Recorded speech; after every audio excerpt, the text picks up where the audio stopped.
Hello everyone, I'm Tyler Olds for First Updates Now, and you're watching Behind the Bot. It's a fun show where we dive deeper into FTC robots and what makes them work. And today I'm here with team number 16597, Fulminata from Seguin, Texas. Fulminata is a team that, well, translates in Latin to Thunderbolts, and we're looking forward to seeing more about this robot and what it has to offer. And today I'm here with Caleb, Bowen, Chloe, and Clara, and we're going to be diving a bit more into this robot, full ring walkthrough, including their Wobble mechanism, odometry, and the robot. All this and more coming up on Behind the Bot. Giving you a voice. Making it loud our own way. Welcome to the fun.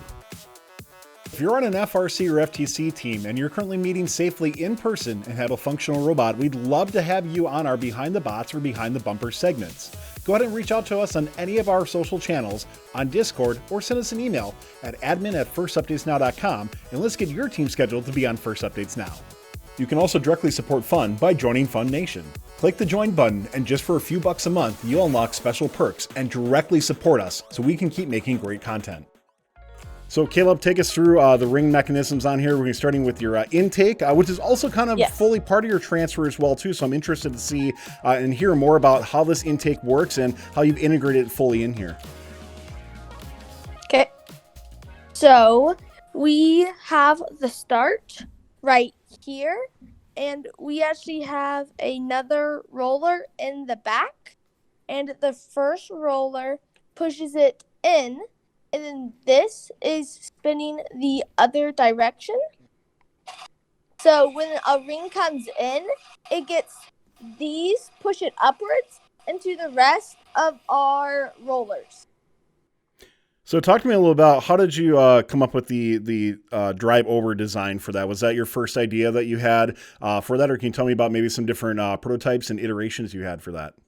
Yeah, so one of our ideas, we essentially started off with having a roller right here, but we thought we could have a spatula on the underside to lift up the rings into a flatter surface where we could then direct them to go to the turret.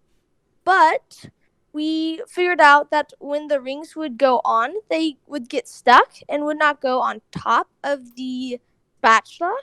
So we had to figure out a way to get them to change the directions. Tell me a little bit more as the ring comes in. Can we see that actually coming into the robot? And then tell me about that mechanism that actually is transferred into the shooter as well. I'm very interested to see that.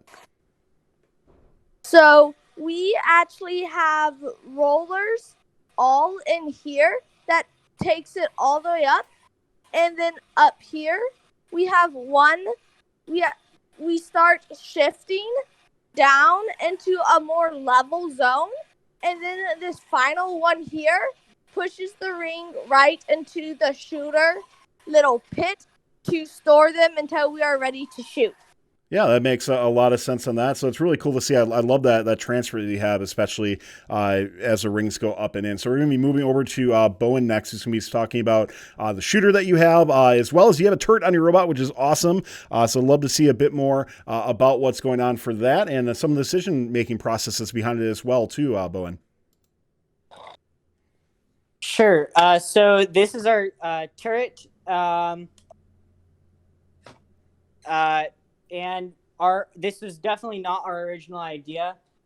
We originally thought of using like this, where we would have like a carousel on the edge, and then this little pea shooter looking thing coming up at the top. But this is obviously way out of proportions, way too small.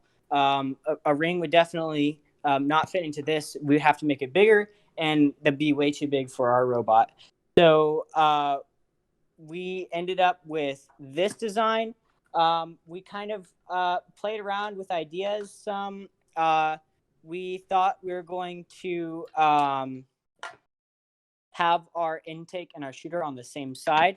And so the idea was to have this curvy bit on the end here, so it would turn the ring around.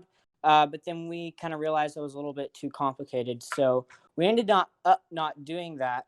But this is eventually the end idea that we came up with. all of this is fabricated from sheet metal. We started off with all of this as being a flat piece of metal, including this curved part right here. It started out as a flat piece, then we cut it, bent it, welded it back together. You can even see the weld right here. And so all this is really cool because we got to learn how to weld and bend the metal and everything. So talk to me a little bit more about what you actually have there, right? So you have a magazine hopper, it looks like, right? How do the rings come out? Is it a servo that pushes them into the wheels? And then talk to me a little bit about the shooter itself as well. Yes. So this is the kicker that kicks our rings into the shooter wheel. Right now, it's programmed to only shoot when our shooter wheel gets to a certain velocity, and so it only goes forward and back. It does not go all the way around. Otherwise, it would hit in the back here if it went all the way around. So it just goes back and forward, but it goes right to our shooter, which starts at a certain velocity. So it has a PID controller on it. So if we have a ring and it hits the shooter and it were to slow down, it doesn't have enough torque to speed up right now, but it gets right up to a very specific velocity that is very useful for shooting rings because it's very consistent. It's on a PID controller, which stands for proportional, integral, and derivative. So here, let me show the shooter.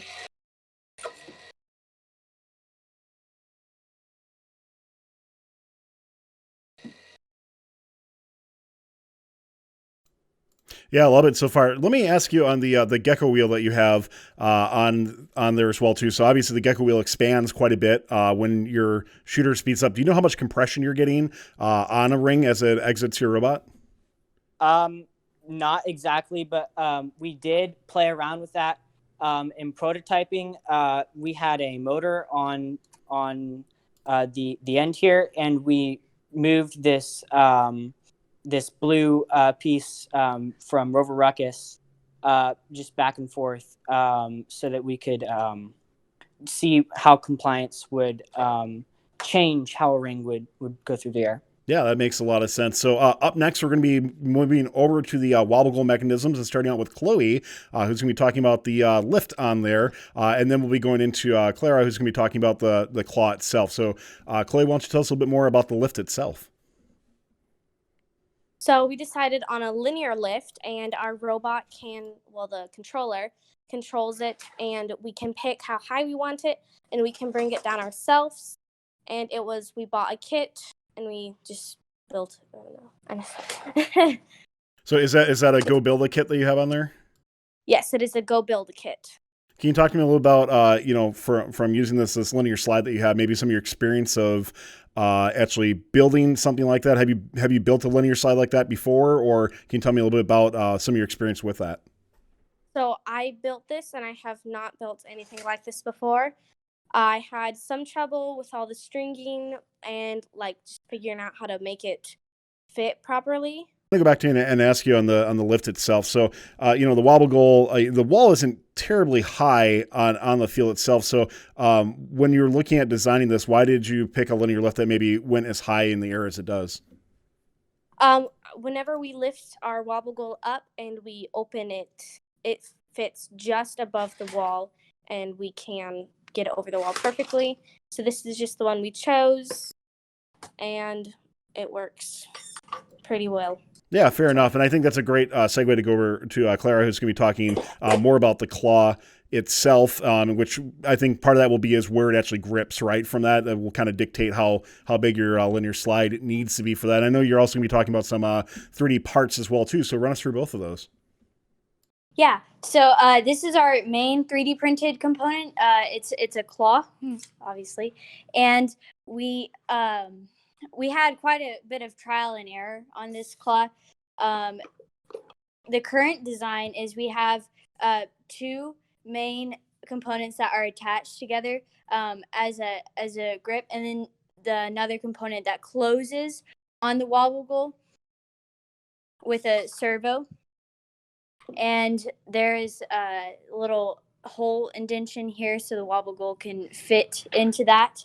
And if you come over here, we have basically like the evolution of our claw. So it basically started out as a cardboard idea, as kind of like beetle pinchers that you would see. And we printed out a 3D idea of it, and here's the CAD. And we soon realized that we needed both of the arms on the claw to be long, and so we came to this idea. And then after that, we also realized that we needed 3 claws on our main claw, because you have to have 3 points of contact on that, or else the wobble goal will do a tilt sort of thing. And this was the final CAD of our claw. And we had previously had a D shaft hole on our claw, so we could fit a D shaft in it. But we had a lot of problems about that. We ended up having to drill holes through our claw. And so instead of making the hole a D shaft, we made it just a round hole, and we put these hubs on the claw. So it because the hub is a D shaft instead, and we came to our final claw design. One thing I like to ask when I see claws like this is, do you know how much room for like error you have from the driver trying to pick up the claw? Like, does it need to be dead center to where it is, or how far off from center can you be and still pick one up? Right. Well, the main reason we wanted a large claw is that we could have a large margin of error, so we could be able to pick it up just from the edge instead of having to center directly on it and spend that time wasted trying to pick up a claw for 10 seconds, trying to pick up a wobble goal for 10 seconds when you could just do it in 2. That makes a lot of sense on that. We're going to be finishing up on this robot, moving over to Bowen, who's going to be talking about the odometry that's on the robot. So, Bowen, wrap us up with the odometry and anything else you want to cover in this robot. Sure. So this is our second year in FTC, and we're super excited because we were able to implement odometry for the first time. And so we used encoders on the bottom here. You can see them. They're on springs. And so the benefit of having dead wheel encoders rather than using encoders from our wheels is that if the robot were to slip around, it hits another bot, or it's just going too fast, and that's kind of something that's known.